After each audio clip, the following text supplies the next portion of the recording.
आपने तो सर पूरा गेम ही बदल दिया। आंसर गॉड गिफ्टेड है, ऐसे लग रहा है मिल गया है। मॉडर्न हिस्ट्री ऐसा था, मेरे को मैंने स्पेक्ट्रम पढ़ने की कोशिश की थी, बट व्हाट हैपेंस कि उसमें इतना टेक्स्ट है ना, आपको कम से कम 15-20 बार पढ़ना पड़ता है, तब जाके दिमाग में कुछ क्रोनोलॉजी समझ आती है, कुछ बैठता है। तो जब आपकी एक वीडियो देखी तो मेरे को बहुत अच्छा लगा। जो कि मतलब इतने कम प्राइस में तो मतलब कि बैंक एसएससी का भी कोचिंग अवेलेबल नहीं होता। I am from a commerce background, तो ये कॉस्ट वाला फैक्टर हमेशा से माइंड में रहता है। तो मतलब कि I am totally satisfied with it. मतलब कि अफोर्डेबल भी है और क्वालिटी बहुत हाई है।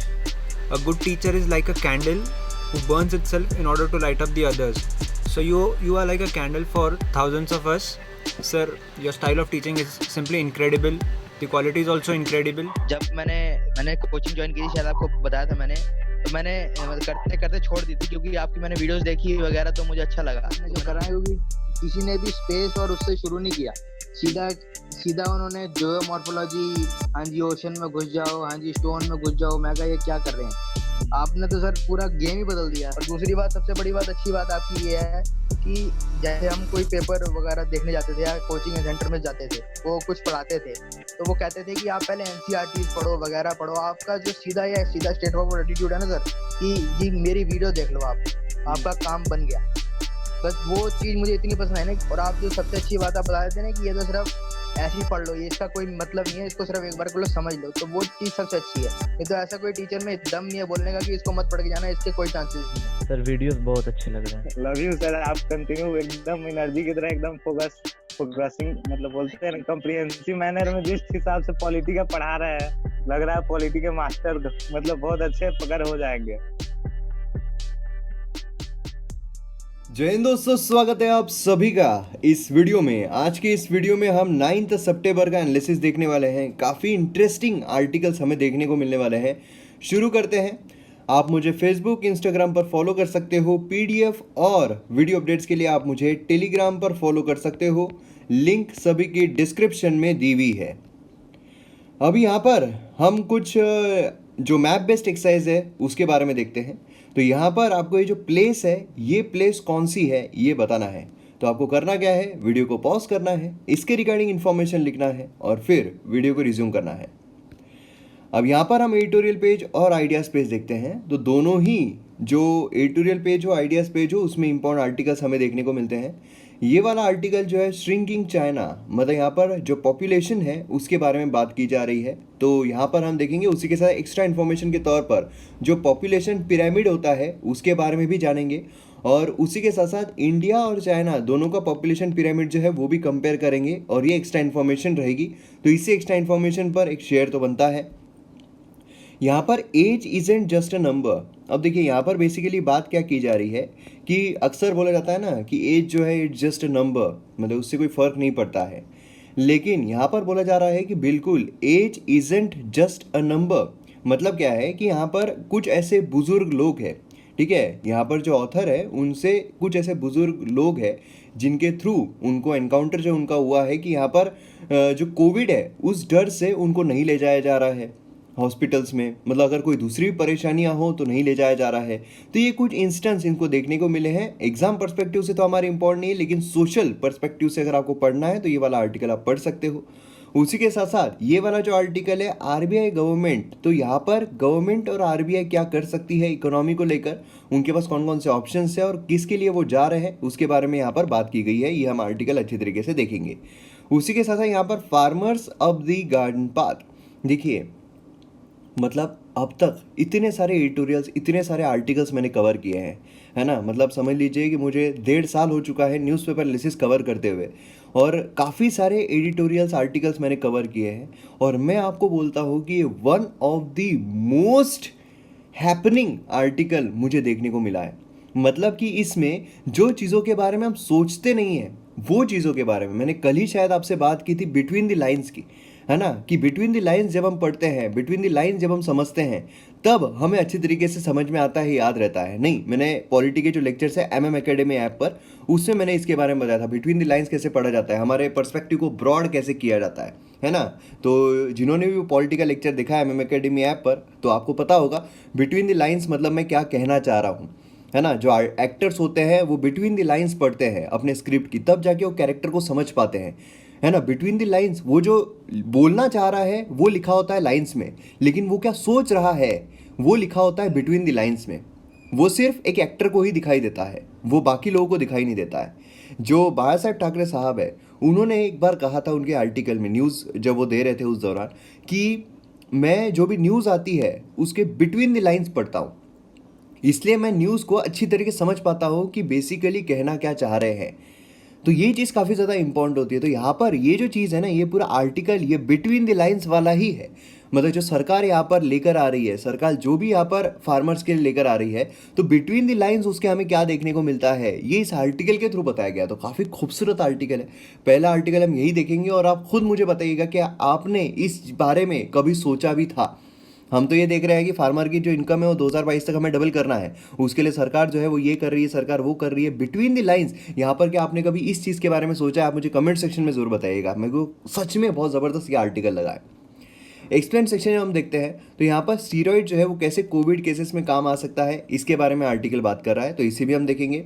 यहाँ पर बिग जैवलिन थ्रो जो है कैसे कंसर्न का मुद्दा बन सकता है, तो इसके बारे में हम देखेंगे। ये आर्टिकल बेसिकली एग्जाम पर्सपेक्टिव से अगर देखा जाए तो जिन्होंने काफ़ी अच्छी कारकिर्दी यहाँ पर नाम किया है तो उनके नाम इंपॉर्टेंट होते हैं, है ना, खासकर group B, group C, group D जो होती है, तो उस पर्सपेक्टिव से आपको नाम याद रखने पड़ेंगे, तो इसलिए आर्टिकल इंपॉर्टेंट होता है। दूसरा यहाँ पर अगर हम देखें क्वेश्चन आवर जो है वो क्यों इम्पॉर्टेंट है और क्या यहाँ पर मतलब कौन पूछता है अपोजिशन में। देखिए हमने इसको पहले भी कवर किया हुआ है, क्वेश्चन आवर डिटेल में कवर किया हुआ है अगर आपको याद होगा। उसी के साथ साथ जो MM एकेडमी ऐप है उसमें जो पार्लियामेंट चैप्टर पूरा कंप्लीट हो चुका है पॉलिटी का, उसमें भी यहाँ पर क्वेश्चन आवर के बारे में मैंने डिटेल में आपको एक्सप्लेन किया हुआ है सारी ही चीज़ें, है ना। तो MM एकेडमी ऐप जो है उस पर आपको सारी चीज़ें मिल जाती है। तो यहाँ पर क्वेश्चन आवर जब हम देखते हैं तो क्या होता है, जब भी कोई सेशन शुरू होता है उसका जो पहला घंटा होता है, फर्स्ट आवर होता है, उसे क्वेश्चन आवर कहा जाता है। उसमें क्वेश्चंस पूछे जाते हैं, उसमें स्टार्ट क्वेश्चंस होते हैं, उसमें अनस्टार्ट क्वेश्चंस होते हैं, शॉर्ट नोटिसेस होती है। स्टार्ट क्वेश्चंस जो है वो समझ लीजिए कि ओरली उसका जवाब देना पड़ता है और उसी के साथ साथ वो मतलब उसका सप्लीमेंट्री क्वेश्चन भी पूछा जा सकता है। अनस्टार्ट क्वेश्चन अगर हम देखते हैं तो सप्लीमेंट्री क्वेश्चन नहीं आता है क्योंकि रिटर्न में होता है। शॉर्ट नोटिसेस, है ना, बाकी शॉर्ट नोटिसेस होती है, अलग अलग कलर में होते हैं। क्या आप इनके कलर्स बता सकते हो? स्टार्ट जो है वो ग्रीन इसमें होता है, ये जो है ये वाइट इसमें होता है, ये जो है ये पिंक इसमें होता है। उसी के साथ साथ जो प्राइवेट मेंबर को पूछा जाता है, प्राइवेट मेंबर को भी पूछा जा सकता है क्वेश्चन, है ना, तो वो काय में होता है, वो येलो इसमें होता है ना। तो इसी तरीके से हमको यहाँ पर चीज़ें जो है वो देखने को मिलती है। तो अब यहाँ पर क्वेश्चन आवर जो है ये अगर देखा जाए तो स्क्रैप करने की बात की गई है, मतलब क्वेश्चन आवर जो है वो नहीं लिया जाएगा, है ना, क्वेश्चन आवर जो है वो बिल्कुल भी नहीं लिया जाएगा, ऐसा यहाँ पर पार्लियामेंट के इसमें बोला गया। और उसी वजह से काफ़ी कंट्रोवर्सी हुई। जो अपोजिशन है उन्होंने कहा कि भैया ये तो गलत है, क्वेश्चन आवर जो है वो तो होना चाहिए, नहीं तो फिर अकाउंटेबिलिटी कैसी रहेगी, है ना। लेकिन सिर्फ पार्लियामेंट नहीं तो बहुत सारे ऐसे राज्य सरकारें भी हैं जिन्होंने क्वेश्चन आवर को स्क्रैप कर लिया है। और उसमें सिर्फ हमें बीजेपी रूल देखने को नहीं मिलती है, उसमें अगर हम वेस्ट बंगाल देखें तो वहाँ पर भी स्क्रैप किया गया है। उसी के साथ महाराष्ट्र अगर हम देखें जहाँ पर शिवसेना के, वहाँ पर भी स्क्रैप किया गया है। पंजाब बोलिए वहाँ पर भी, तो काफ़ी जगहों पर मतलब बीजेपी रूल बोलिए, शिवसेना रूल बोलिए, कांग्रेस बोलिए, तृणमूल बोलिए, जितनी भी यहाँ पर सरकारें देखने को मिल रही है वो सभी राज्य सरकारों में जो क्वेश्चन आवर है उसे स्क्रैप कर दिया गया है कोविड के चलते। और जो टाइम पीरियड है, कालावधि है, वो भी 2-2 दिन का, 3-3 दिन का हमें जो सेशंस है वो देखने को मिल रहे हैं।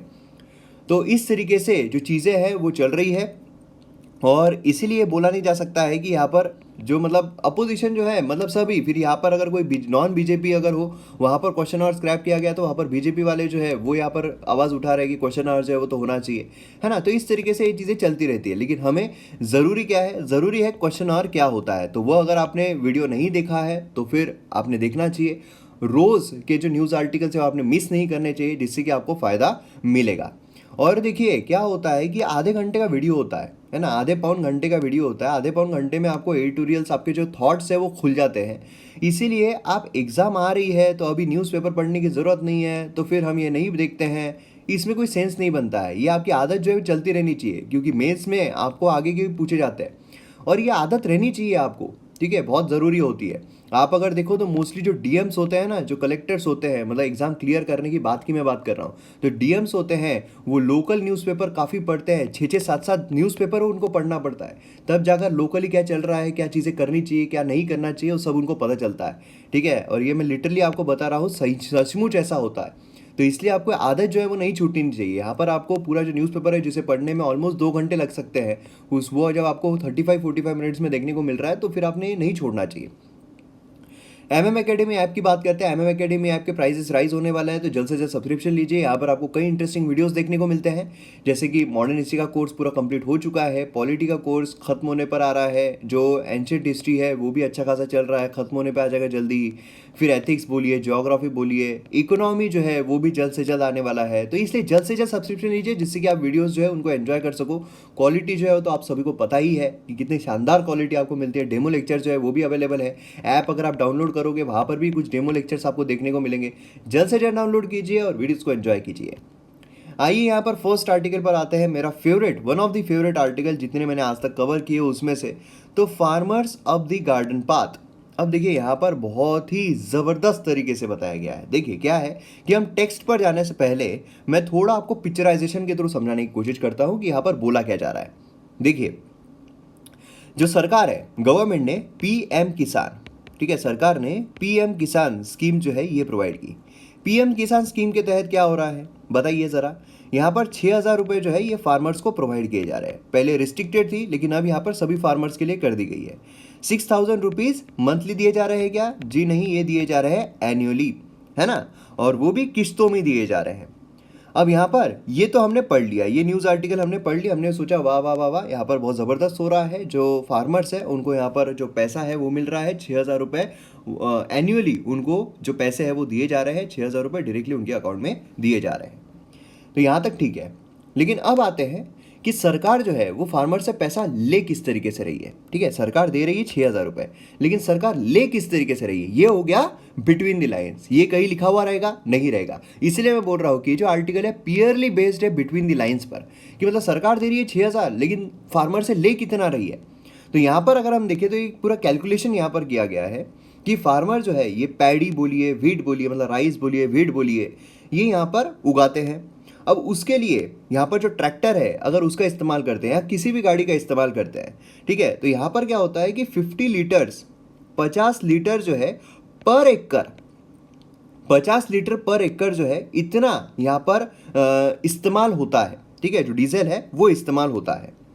अब यहाँ पर जो स्मॉल 5 एकड़ फार्मर्स है, ठीक है, 5 एकड़ फार्मर आप समझ लीजिए, तो उसको यहाँ पर कितना लगेगा। अब यहाँ पर अगर हम देखें तो जो 50 लीटर्स लग रहा है, ठीक है, 50 लीटर अगर लग रहा है और 1 लीटर पर 1 लीटर अगर है, तो उस पर जो गवर्नमेंट है कितना टैक्स कर रही है। 1 लीटर डीजल पर गवर्नमेंट टैक्स कर रही है अप्रॉक्सीमेटली 45 रुपीज़। ठीक है, 1 लीटर पर टैक्स कर रही है 45 रुपीज़। तो अब यहाँ पर 1 एकड़ पर अगर 50 लीटर लग रहा है, तो आप कैलकुलेशन कीजिए कि कितना यहाँ पर टैक्स जो है वो फार्मर एक गवर्नमेंट को पे कर रहा है। और अगर यहाँ पर हम टोटल निकालें 5 एकड़, क्योंकि देखिए 5 एकड़ जो है वो रहेगा तो एक ट्रैक्टर जो है वो ले पाएगा, ट्रैक्टर मतलब डीजल का जो है वो इस्तेमाल होगा। तो अगर 5 एकड़ है उस पर अगर ये खेती कर रहा है एक फार्मर, तो फिर समझ लीजिए कि जो डीजल टैक्स है उसमें ही ये जो फार्मर है गवर्नमेंट को पे कर रहा है 6,000 रुपये।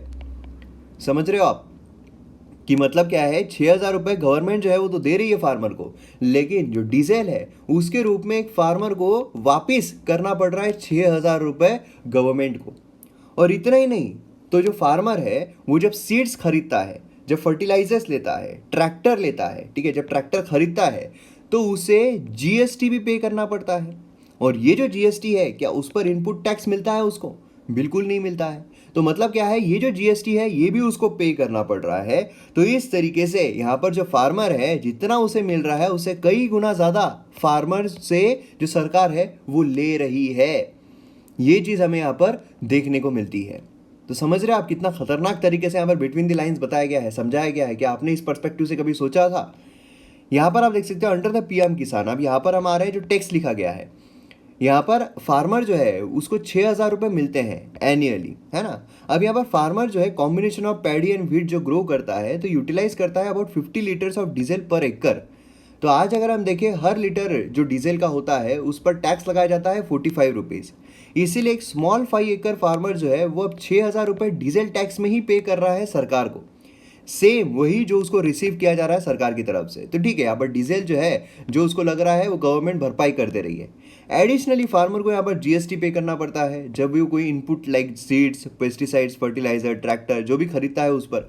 और ये जो है वो क्लेम भी नहीं कर सकता है कि भैया इनपुट। क्लेम मतलब क्या होता है कि अगर यहाँ पर मैं कोई चीज़ खरीद रहा हूँ, ठीक है। फॉर एग्जाम्पल जैसे मैं यहाँ पर वीडियोस बनाने के लिए जो MM एकेडमी पर वीडियोस बनते हैं, तो MM एकेडमी एक ऑर्गेनाइजेशन है ना। यूट्यूब तो खैर एक वो एक समझ लीजिए एक प्लेटफॉर्म है, लेकिन MM एकेडमी एक ऑर्गेनाइजेशन है।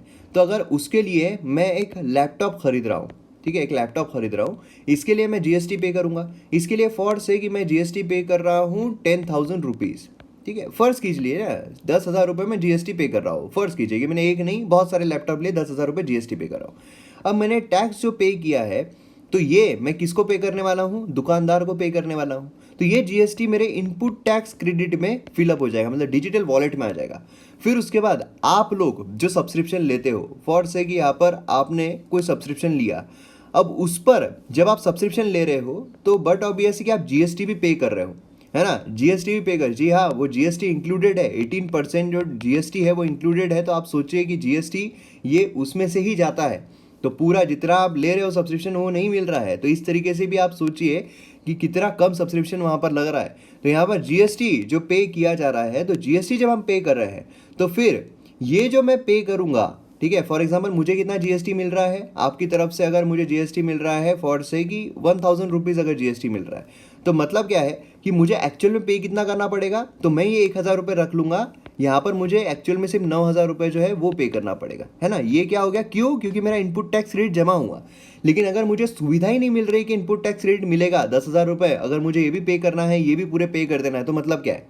तो यहाँ पर जो फार्मर है, जो ये सारी चीज़ें लेते हैं, तो इस पर उनको इनपुट टैक्स रेट भी नहीं मिलता है। तो ये प्रॉब्लम यहाँ पर हमें देखने को मिलता है, ठीक है।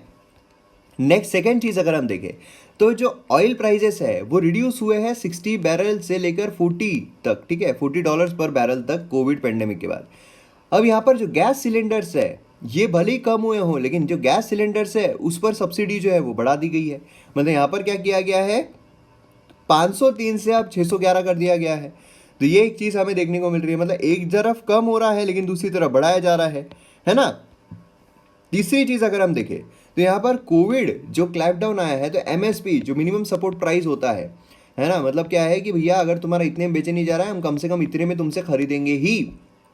तो पैडी के लिए अगर देखा जाए इंक्रीज किया गया था 2.9% से, लेकिन जो फूड इन्फ्लेशन है सीरियल्स में वो 2019 के लिए 8.4% था।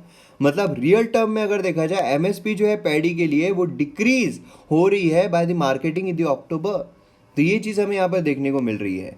उसी के साथ साथ यहाँ पर लास्टली अगर हम देखें तो पॉलिसीज़ जो है यहाँ पर कोविड के इसमें कंटिन्यूटी में हो रहा है। मतलब फॉर एग्जांपल क्या है कि 75% ऑफ द दाल जो कंज्यूम की जाती है इंडिया में वो है चना और अरहर, 75% जो कंज्यूम की जाती है ना। और दोनों जो है वो बिलो MSP बेचे जा रहे हैं, मतलब जो मिनिमम सपोर्ट प्राइस दिया गया है उससे कम दाम में बेचे जा रहे हैं दोनों ही जो है। और दूसरी तरफ अगर देखा जाए तो मसूर दाल जो है जो हम इंपोर्ट करते हैं, तो उस पर इंपोर्ट ड्यूटी जो रिड्यूस कर दी गई है 2/3 to 10%, है ना। तो ये चीज़ हमें देखने को मिल रही है कि बट डिमांड जो है काफ़ी ज़्यादा है। मतलब एक तरफ जो हमारे यहाँ पर है वो कम इसमें जा रहा है, दूसरी तरफ आप और एक जो दाल है वो लेकर आ रहे हो जिसमें इंपोर्ट ड्यूटी भी कम कर रहे हो, जिससे कि और ये लोग ये ना खरीदे वो वाली दाल खरीद ले। तो ये प्रॉब्लम्स यहाँ पर चल रही है, ठीक है। तो इससे ये चार चीज़ें हमने यहाँ पर देखी है, इससे एक फार्मर जो है उसको ऐसा लग रहा है कि भैया मेरे साथ चीटिंग जो है वो की जा रही है। तो आपको समझ में आ रहा है कितना ज़बरदस्त तरीके से यहाँ पर आर्टिकल जो है यहाँ पर लिखा गया है, बताया गया है, बिटवीन द लाइन जो है वो चीज़ें यहाँ पर समझाई गई है। अब आता है नेक्स्ट आर्टिकल पर, जैवलिन थ्रो यहाँ पर कंसर्न का मुद्दा क्यों है। तो यहाँ पर संडे September 6 जर्मन का जो यहाँ पर जॉनीज विटर है।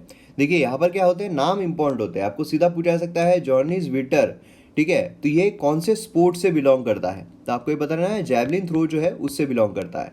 यहाँ पर सेकेंड लॉन्गेस्ट जैवलिन थ्रो जो है इतिहास में ये किया उसने at world athlete gold level series event जो पोलैंड में हुआ।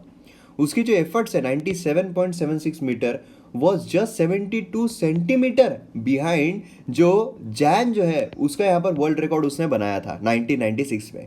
तो देखिए इसमें काफ़ी इंपॉर्टेंट होते हैं जैन, यहाँ पर आपको देखने को जॉनस, है ना। तो इन्होंने क्या किया है, वर्ल्ड रिकॉर्ड जो है वो बनाया हुआ है।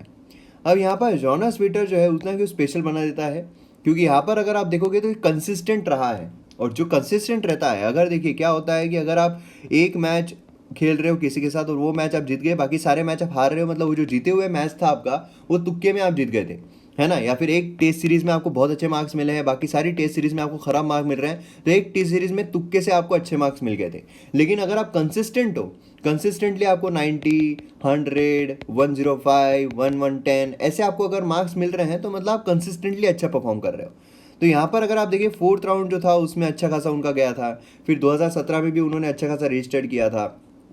तो यहाँ पर जो वेटर है उसने कंसिस्टेंटली काफ़ी अच्छा परफॉर्म किया है, ठीक है, तो इसलिए इनका नाम आपको पता रहना चाहिए। अब यहाँ पर अगर आप देखें तो जैन जो है उसने जो वर्ल्ड रिकॉर्ड होल्डर है वो किस तरह है, चेक थ्रोअर जो है वो ओनली मैन है जिसने 3 कंसेक्यूटिव ओलंपिक गोल्ड जीते हैं, ठीक है, तो इसलिए इनका नाम जो है जैन, ये भी आपको पता रहना चाहिए।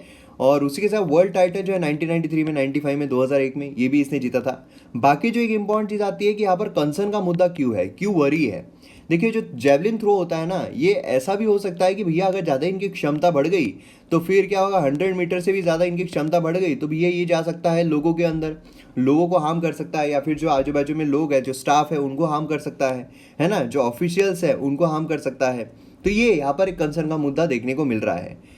तो यहाँ पर वही चीज़ बताई गई है कि जो एवरलास्टिंग रिकॉर्ड्स है, तो रिकॉर्ड जो है वो तो बनते रहते हैं, है ना। यहाँ पर 100+ थ्रो जो है वो रिस्क रिड्यूस करने के लिए भी इन्होंने कुछ चीज़ की थी। यहाँ पर सेंटर ऑफ ग्रेविटी जो है जेवलिन का वो यहाँ पर रिड्यूस कर दिया। तो एक साइंटिफिक पर्सपेक्टिव से भी एक इम्पॉर्टेंट है, यहाँ पर आपको देखने को मिलता है कि किस तरीके सेंटर ऑफ ग्रेविटी जो है जेवलिन थ्रो की रखी जाती है।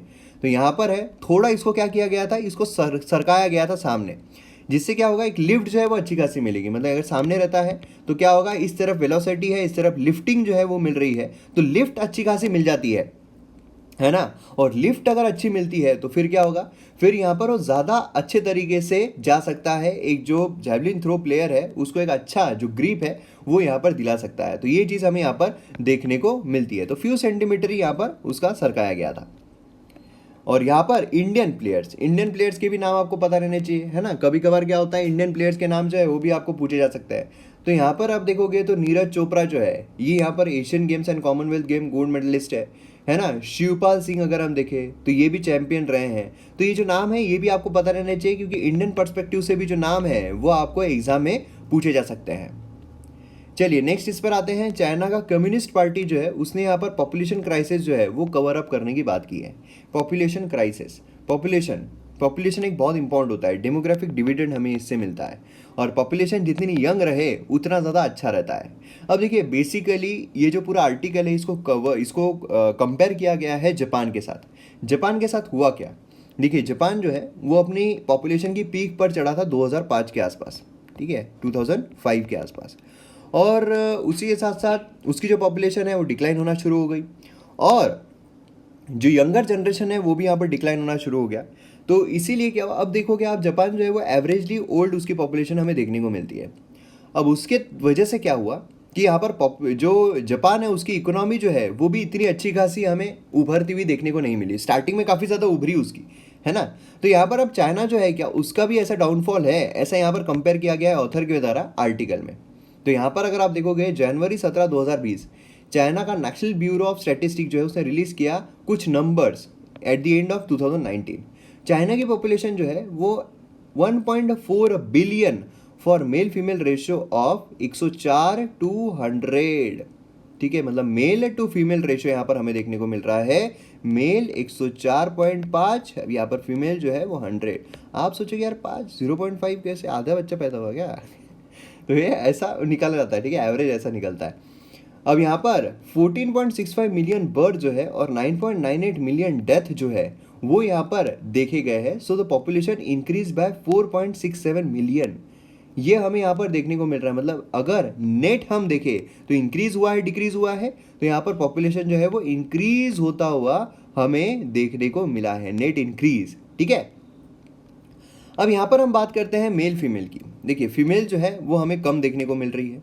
अब उसके पीछे का कारण क्या है, कारण भी हमें यहाँ पर देखने को मिल रहा है इस आर्टिकल के थ्रू। क्रिटिकल कॉन्सेप्ट जो है डेमोग्राफी का, ये नोशन में होता है सेक्स रेशियो एट बर्थ, ठीक है, या फिर नंबर ऑफ मेल्स बर्थ पर 100 फीमेल बर्थ्स।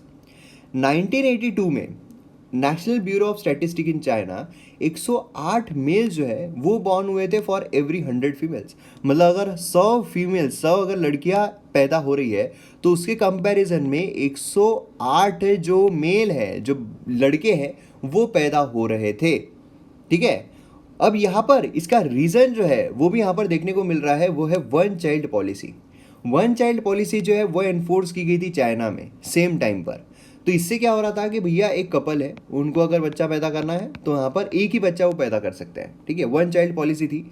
अब बट अभी ऐसे कि यहाँ पर वन चाइल्ड पॉलिसी रहेगी तो जो जेंडर डिटर्मिनेशन होता है ना, जो डिटेक्शन होता है वो यहाँ पर काफ़ी ज़्यादा हो गया था। सेक्स सिलेक्शन जो है ये यहाँ पर काफ़ी रैम्पेंट हो गया था, और अगर एक बच्चा चाहिए तो वो बॉय जो है वही प्रिफर कर रहे थे। इसीलिए क्या हुआ, जो बॉय है, जो मेल है, उनकी यहाँ पर तादाद जो है वो बढ़ना शुरू हो गई थी, सिस्टमेटिकली यहाँ पर बढ़ना शुरू हो गई। फॉर 35 ईयर्स ये जो रेशियो है ये 110 एंड 120 यहाँ पर हमें देखने को मिल रहा था, जो वर्स्ट हमें पूरी दुनिया में देखने को मिल रहा था। क्योंकि सभी लोग जा किसके लिए रहे हैं, बॉय के लिए जा रहे हैं, है ना। जब एक ही बच्चा पैदा करना है तो बॉय के लिए जा रहे थे, ऐसा वहाँ पर हमें देखने को मिल रहा था। और फिर यहाँ पर हमें देखने को मिल रहा था कि population as a whole is stated to be between 104 and 106, ठीक है। अब यहाँ पर आप देखोगे 15 ईयर्स लेटर यहाँ पर एज ग्रुप जो है 20 to 25 इन 2015 नंबर जो है वो 100.3 मिलियन यहाँ पर हमें देखने को मिल रहा था। अब यहाँ पर further similar previous cohort 14 million additional लोग जो है वो यहाँ पर हमें देखने को मिलते हैं। यहाँ पर आप देख सकते हो किस तरीके से रेशियो जो है वो चाइना का रहा है। ओवरऑल सेक्स रेशियो आप देखिए यहाँ पर अब डिक्लाइन होता हुआ देखने को मिला है। सेक्स रेशियो एट बर्थ यहाँ पर आप देखोगे तो इस तरीके का यहाँ पर हमें देखने को मिल रहा है। मतलब इन शॉर्ट यहाँ पर आपको ज़्यादा दिमाग लगाने की ज़रूरत नहीं, क्योंकि और अगर आपको यहाँ पर कन्फ्यूजन हो रहा है कि कौन सा नंबर क्या है, कौन सा नंबर क्या है, आपको बिल्कुल टेंशन लेने की ज़रूरत नहीं है। क्योंकि यहाँ पर हमें बेसिकली जो चाइना है, ठीक है, जो चाइना है उसकी सिविल सर्विसेज देनी नहीं है। यहाँ पर हमें देना क्या है, हमारी सिविल सर्विस देना है। और चाइना में क्या रेशियो है वो सब हमको नहीं पूछा जाएगा, एक ट्रेंड जो है वो पूछा जा सकता है। तो यहाँ पर क्या हुआ था, मेल जो है वहाँ पर भी हमें वही देखने को मिलता है, जो मेल है वो ज़्यादा है फीमेल के कंपैरिजन में। और जो वन चाइल्ड पॉलिसी है उसकी वजह से जो रेशियो है काफ़ी ज़्यादा इंक्रीज हो गया था। अब यहाँ पर अगर हम चाइना का वर्कफोर्स देखते हैं तो पॉपुलेशन जो है 15 to 59 ये ऑफिशियल चाइनीज स्टेटिंग इंडी पीक था 2011 में, ठीक है। मतलब यहाँ पर क्या है, जो यंगर जनरेशन मतलब 15 to 59 अगर हम देखें, जो वर्किंग पॉपुलेशन होती है, जो काम करती है, जो वर्कफोर्स जिसे माना जाता है, तो ये पीक पर कब देखने को मिल रही थी, 2011 में। तो बट ऑब्वियसली कि जब ये पीक पर थी तो अब यहाँ पर ये डिक्लाइन हो गई होंगी, है ना। अब जो वर्कफोर्स है ये यहाँ पर क्या हो गया होगा, कम हो गया होगा। तो ये एवरी ईयर फॉल होता हुआ देखने को मिला है, जो बट ऑब्वियस है। अब यहाँ पर हम देखें 2019 में तो 896.4 मिलियन हमें देखने को मिल रहा है, जो नियरली 5% जो है वो डिक्लाइन हुआ है पीक के हिसाब से। तो ये भी काफ़ी इंपॉर्टेंट है। मतलब 940.4 मिलियन था, अब यहाँ पर 896.4 मिलियन हमें देखने को मिल रहा है, ठीक है। अब यहाँ पर इंडिया अगर हम देखें तो उसका वर्किंग पॉपुलेशन बहुत ज़्यादा है अगर हम कंपेयर करते हैं तो। अब यहाँ पर इंपॉर्टेंट चीज़ जो हमें देखने को मिलती है, इंडिया का डेमोग्राफिक देखिए और चाइना के साथ कंपेयर करते हैं तो देखिए आपको कभी कभार क्या होता है, पिरामिड जो है वो पूछे जाते हैं। तो यहाँ पर अगर आप देखोगे पिरामिड, तो यहाँ पर आपको जो ये है क्या बोलते हैं उसको, नंबर्स है वो देखने को मिलते हैं। और ऊपर अगर आप जाओगे तो एज जो है वो देखने को मिलती है, ये फीमेल है ये मेल है, ठीक है। तो यहाँ पर हमें पिरामिड जो है वो किस तरीके का देखने को मिलता है, तो इस तरीके का पिरामिड जो है इंडियन पॉपुलेशन का ये देखने को मिलता है। तो क्या होता है, कभी कभार आपको सीधा आ सकता है कि ये किसका पिरामिड है। वही अगर हम चाइना देखें तो हमें इस तरीके का पॉपुलेशन जो है ये देखने को मिलता है, ठीक है। ये पिरामिड हमें देखने को मिल रहा है। तो इसमें कभी कभार क्या होता है, डायरेक्टली आपको पिरामिड का शेप दे दिया जा सकता है और फिर आपको बोला जा सकता है ये डिक्लाइनिंग पॉपुलेशन है, ये इंक्रीजिंग पॉपुलेशन है, ये किस तरीके की पॉपुलेशन है ना। तो ये आपको पूछा जा सकता है कि डेथ कितने हो रहे हैं, जन्म कितने हो रहे हैं। तो ये बहुत इंपॉर्टेंट होता है। यहाँ पर आप देखिए जो इंडिया है उसकी यंगर जनरेशन देखिए आप कितनी ज़्यादा है as compare to older generation. वही अगर आप चाइना देखो तो यंगर जनरेशन कम है, यहाँ पर आपको थोड़ा बहुत ज़्यादा देखने को मिलता है, यहाँ पर कम देखने को मिलता है। तो इस तरीके से हमें टोटल जो डेमोग्राफी है वो देखने को मिलती है। और जापान का यही हुआ था। जापान का क्या हुआ था, जो यंगर जनरेशन है वो डिक्लाइन होना शुरू हो गए तो फिर उनका भी यहाँ पर डिक्लाइनिंग देखने को मिला। तो चाइना जो है उसका भी क्या ऐसा हो सकता है, ये भी यहाँ पर सवाल जो है वो खड़ा किया जा रहा है इस आर्टिकल के जरिए। तो हमें उम्मीद करता हूँ काफ़ी सारी चीज़ें आपको इससे जानने को मिली है। नेक्स्ट यहाँ पर है स्टीरॉयड जो है वो कैसे कोविड-19 केसेस के लिए एक्ट करते हैं। तो वर्ल्ड हेल्थ ऑर्गेनाइजेशन जो है काफ़ी न्यूज़ में चल रहा है यार, वर्ल्ड हेल्थ, इसके बारे में देखना बहुत इंपॉर्टेंट है, ठीक है। इसका हेडक्वार्टर कहाँ पर है, इसका कब गठन हुआ था, फिर हम जो हेल्थ डे है वो सारी चीज़ें काफ़ी इंपॉर्टेंट हो जाती है। तो इशू जो है, न्यू गाइडलाइन यहाँ पर दिए गए ऑन द यूज़ ऑफ कॉर्टिस्टेरॉइड्स। यहाँ पर स्टीरॉइड जो है वो हमें देखने को मिलता है। स्टीरॉइड आप सभी को पता है, जो बॉडी बिल्डर्स है वो अक्सर स्टीरॉइड का सेवन करते हैं। और यहाँ पर कोविड-19 जो उसके ट्रीटमेंट के लिए इसका इस्तेमाल किया जाएगा। देखिए स्टेरॉइड मतलब ज़रूरी नहीं एक ही हो, काफ़ी सारे होते हैं, तो ये पर्टिकुलर इस स्टेरॉइड की बात की जा रही है। अब यहाँ पर क्या हुआ है, कुछ एनालिसिस यहाँ पर किया गया है, इसके तहत यहाँ पर थेरेपी के ज़रिए यहाँ पर बात की गई कि हम इसका इस्तेमाल जो है वो कर सकते हैं कोविड के लिए। तो यहाँ पर 2 रिकमेंडेशन जो है वो दिए गए हैं। यहाँ पर कॉर्टिस्टेरॉइड जो है थेरापी इस्तेमाल की जा सकती है, यूज़ की जा सकती है फॉर 7 to 10 डेज पेशेंट में जो सीवियर और क्रिटिकल हो, ठीक है, और जो नॉन सीवियर है उनके लिए इसका इस्तेमाल जो है वो ना किया जाए, ऐसा यहाँ पर बोला जा रहा है।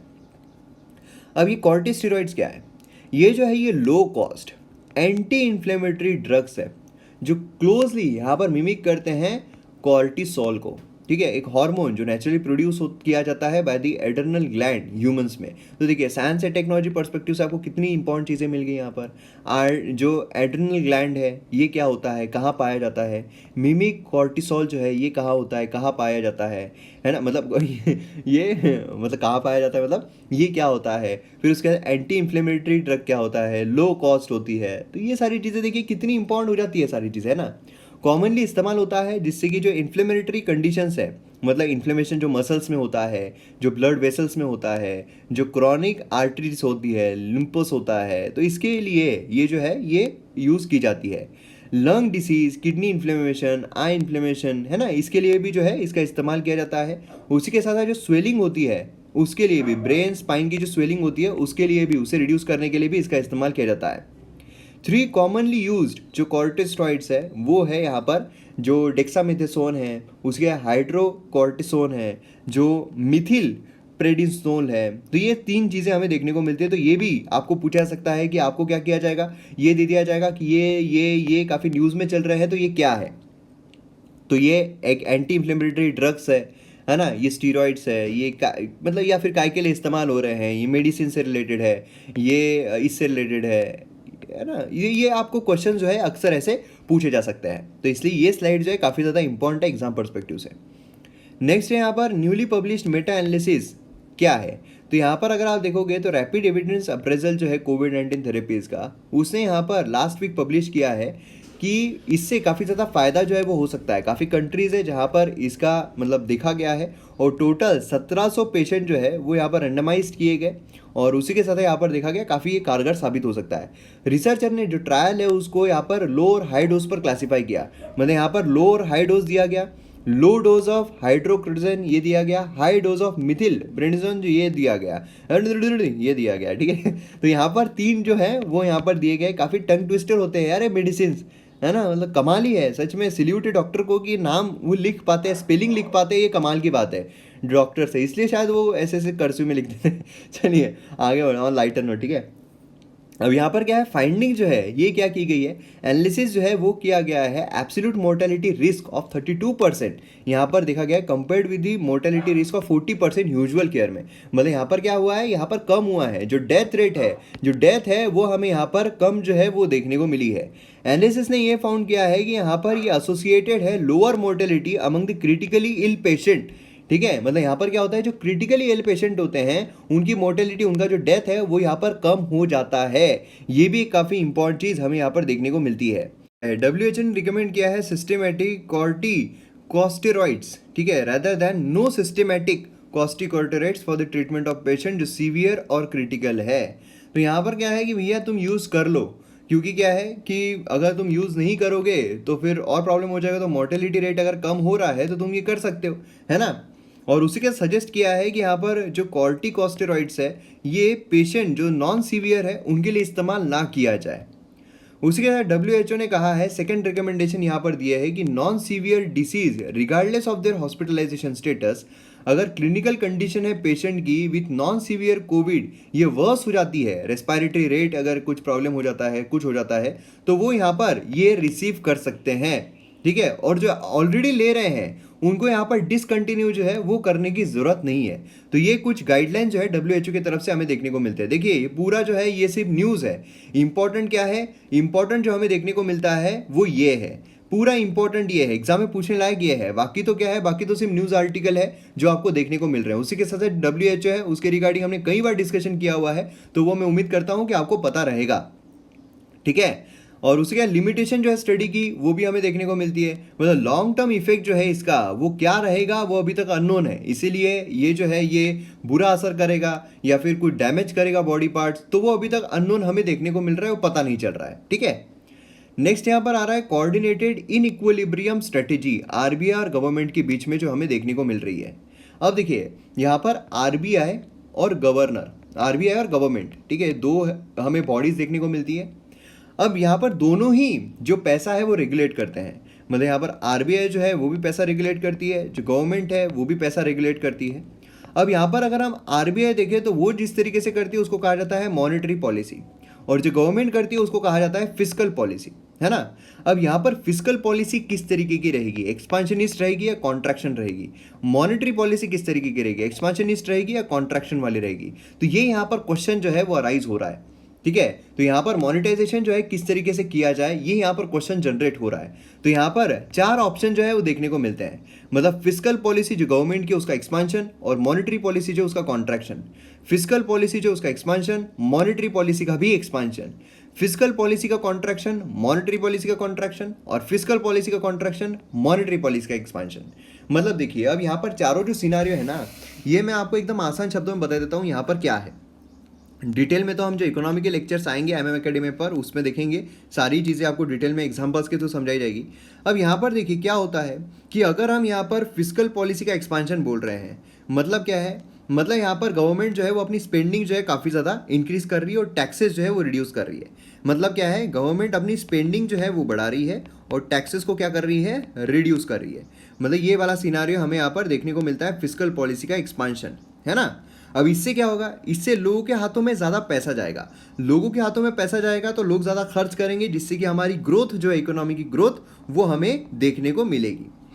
सेम उसी टाइम पर अगर मॉनेटरी पॉलिसी का कॉन्ट्रैक्शन होता है, मतलब क्या है यहाँ पर कॉन्ट्रैक्शन मॉनेटरी पॉलिसी का मतलब क्या है कि भैया इसने रेपो रेट जो है वो क्या किए, वो इंक्रीज कर दिए, है ना। क्योंकि ये डर भी होता है जब यहाँ पर हम ग्रोथ ले रहे हैं, जब टैक्सेस कम हो रहे हैं, गवर्नमेंट स्पेंडिंग इंक्रीज हो रही है, लोगों के हाथों में पैसा हो रहा है, लोग ज़्यादा खर्च कर रहे हैं, मतलब डिमांड इंक्रीज हो रही है, मतलब क्या हो सकता है, इन्फ्लेशन बढ़ सकता है, जो महंगाई है बढ़ सकती है। उसे काबू लाने के लिए जो आरबीआई है वो अपने रेपो रेट बढ़ा देगी, रेपो रेट बढ़ा देगी तो इन्फ्लेशन जो है वो डाउन आ सकता है। तो ये एक पूरा ये फर्स्ट वाला फैक्टर हो गया।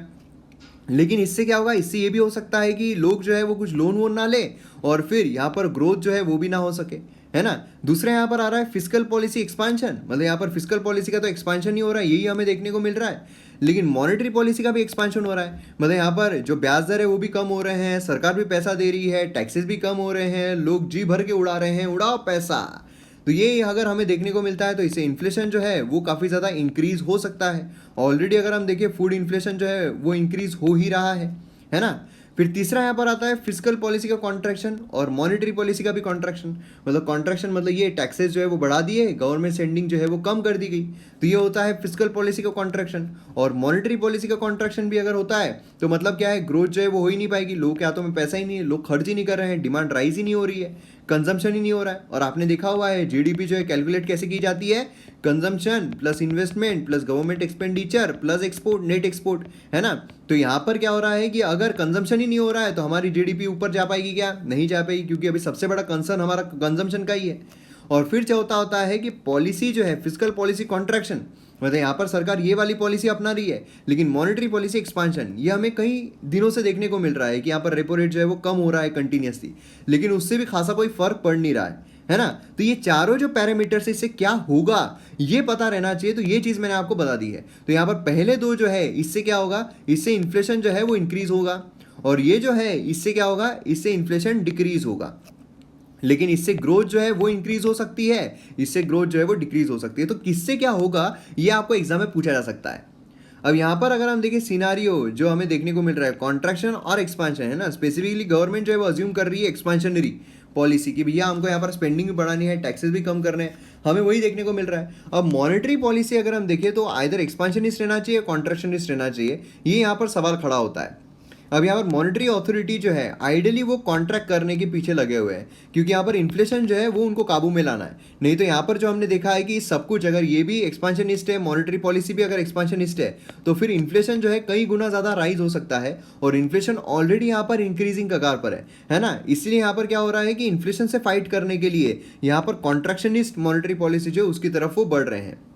अब यहाँ पर अगर आप देखोगे तो इक्विलिब्रियम जो है बोथ गवर्नमेंट ये हो सकता है क्या? क्लियर आंसर नो है, क्योंकि यहाँ पर अगर आरबीआई जो है वो अगर मॉनेटरी एक्सपांशन की तरफ जाती है और गवर्नमेंट जो है वो भी एक्सपांशन की तरफ जाती है, तो फिर यहाँ पर पे ऑफ जो है काफ़ी हायर रहेगा, है ना। और इसीलिए यहाँ पर आरबीआई जो उसको कंपेल किया जा सकता है कि भैया तुम कॉन्ट्रैक्शन की तरफ जाओ, क्योंकि यहाँ पर अगर बहुत ज़्यादा हाई पे ऑफ हो गया, बहुत ज़्यादा इन्फ्लेशन अगर बढ़ रहा है, बहुत ज़्यादा अगर उसमें कॉम्प्रोमाइज़ हो रहा है पैसों को लेकर, तो प्रॉब्लम हो सकता है ना। गवर्नमेंट की जो बेस्ट स्ट्रेटेजी है वो अभी एक्सपांशन की है, इसीलिए यहाँ पर आरबीआई जो है ये अलग जाना पड़ेगा, इसको थोड़ा कॉन्ट्रैक्शन की तरफ जाना पड़ेगा।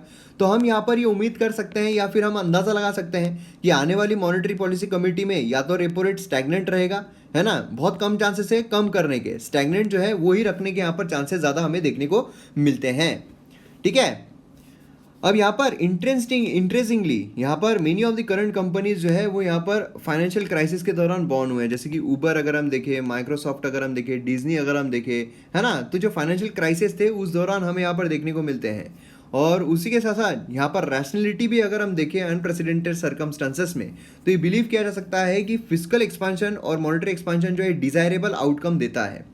ठीक है, यहाँ पर कोऑर्डिनेटेड इनइक्विलिब्रियम हमें यहाँ पर देखने को मिलता है, मतलब यहाँ पर दोनों एक्सपांशन की तरफ बढ़ रहे हैं, लेकिन एट प्रेजेंट अगर देखा जाए तो कोशिश यही रहेगी कि यहाँ पर क्या किया जाए कि एक एक्सपांशन की तरफ बढ़ रहा है ना, फिस्कल एक्सपांशन, गवर्नमेंट एक्सपांशन की तरफ बढ़ रही है, आरबीआई जो है वो बढ़ेगा कंस्ट्रक्शन की तरफ। तो ये एक अच्छा सिनारियो होता है जब भी कोई रिसेशन या फिर इस तरीके की सिनारियो आता है तब।